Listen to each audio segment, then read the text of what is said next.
আগামী ডিসেম্বরের মধ্যে জাতীয় নির্বাচন আয়োজনে কাজ করছে সরকার।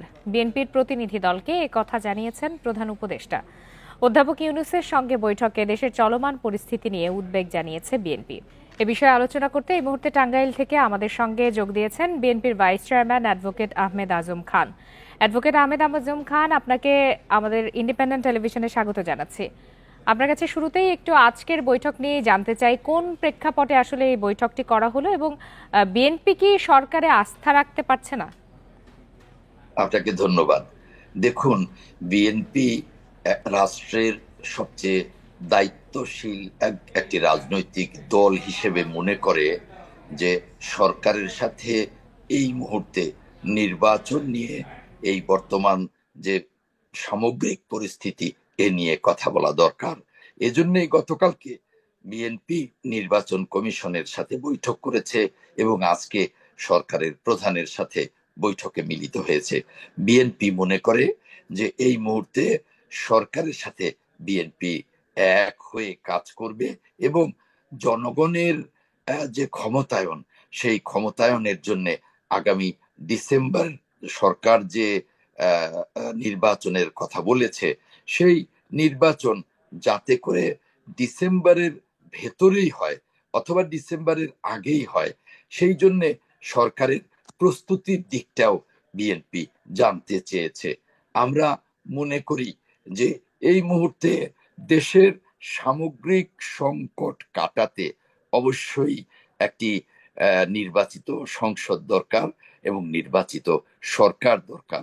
নির্বাচিত সংসদ এবং নির্বাচিত সরকারই এই মুহূর্তে দেশে বিদেশি বিনিয়োগ আনতে পারে, বিদেশিদের সাথে সম্পর্ক তৈরি করতে পারে।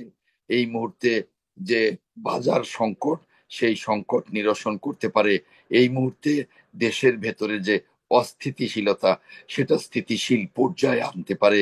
সামগ্রিকভাবে যে ব্যাংকিং ব্যবস্থার দেউলিয়াত্ব, সেটাকে সেই সংকট দূর করতে পারে।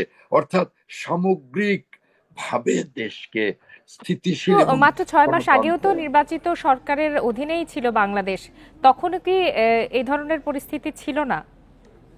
আপনার কথাটি সত্যি নয়, কারণ 6 মাস আগে যে সরকারটি ছিল সেটি নির্বাচিত সরকার ছিল না। আপনি জানেন 15 যে 14তে যে নির্বাচনটি হয়েছে সেটি নির্বাচন ছিল না, নির্বাচনের প্রহসন ছিল। 18তে নির্বাচন ছিল না, দিনের ভোট রাতে তারা কেড়ে নিয়ে গেছে, লুট করে নিয়ে গেছে। 24-এ যে আমি দামি নির্বাচন ছিল সেটাও কোনো নির্বাচন ছিল না, সেটাও সম্পূর্ণভাবে নির্বাচনী প্রহসন ছিল। অর্থাৎ 3টি নির্বাচনেই জনগণের ক্ষমতায়নকে কেড়ে নেওয়া হয়েছিল এবং যে পার্লামেন্ট তারা করেছিল রাবার স্ট্যাম্প, সেই পার্লামেন্টে আইন প্রণয়ন হতো না, পার্লামেন্টে খুশ গল্প হতো, গান হতো, রঙ্গ তামাশা হতো। যে কারণে আহমেদ আজম, আমি একটু আবারও আজকের বৈঠকের বিষয়ে ফেরত আসতে চাই। এখানে আপনাদের পক্ষ থেকে, অর্থাৎ বিএনপির পক্ষ থেকে বেশ কয়েকটি বিষয় উঠে এসেছে। আমরা যেমনটি বিএনপি মহাসচিব মির্জা ফখরুল ইসলাম আলমগীরের ব্রিফিংয়েও দেখেছি। আপনার কাছে একটু জানতে চাই, বর্তমান প্রেক্ষাপটে আইন শৃঙ্খলা পরিস্থিতি নাকি অপারেশন ডেভিল হান্ট, কোনটিতে উদ্বেগ বেশি আপনাদের? শুনুন, প্রথমত হলো আইন শৃঙ্খলা পরিস্থিতিতে আমাদের উদ্বেগ আমরা জানিয়েছি মাননীয় প্রধান উপদেষ্টার কাছে। কারণ আপনি দেখছেন যে গত কয়েকদিনে আইন শৃঙ্খলার যে অবস্থা, তাতে শুধু আমরা নই, পুরো জাতি উদ্বিগ্ন। আর অপারেশন ডেভিল হান্টের বিষয়ে আমরা বলেছি যে এই অবস্থায় এটা যে যেন কোনোভাবেই নিরপরাধ কোনো ব্যক্তি এই অপারেশন ডেভিল হান্টে হয়রানির শিকার না হন। আমরা কিন্তু প্রথমেই এই ডেভিল হান্টের প্রয়োজনীয়তার কথাও কিন্তু সমর্থন করেছি, কিন্তু পাশাপাশি আমরা জানিয়েছি যে এর মধ্য দিয়ে কোনো সাধারণ জনগণ, কোনো নিরপরাধ জনগণ যেন হয়রানির শিকার না হয়, সেদিকে লক্ষ্য রাখতে হবে।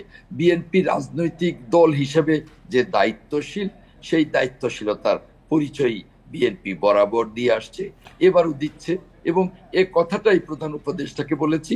এবং নির্বাচনের বিষয়ে প্রধান উপদেষ্টার বক্তব্যের পর কোন দল, বিশেষ একটি দল নির্বাচন পেছানোর যে পায়তারা করছে, তাতেও আমরা এই উদ্বিগ্ন। অবস্থায় কি আপনাদের নির্বাচন নিয়ে কোনো ধরনের শঙ্কা তৈরি হয়েছে কিনা?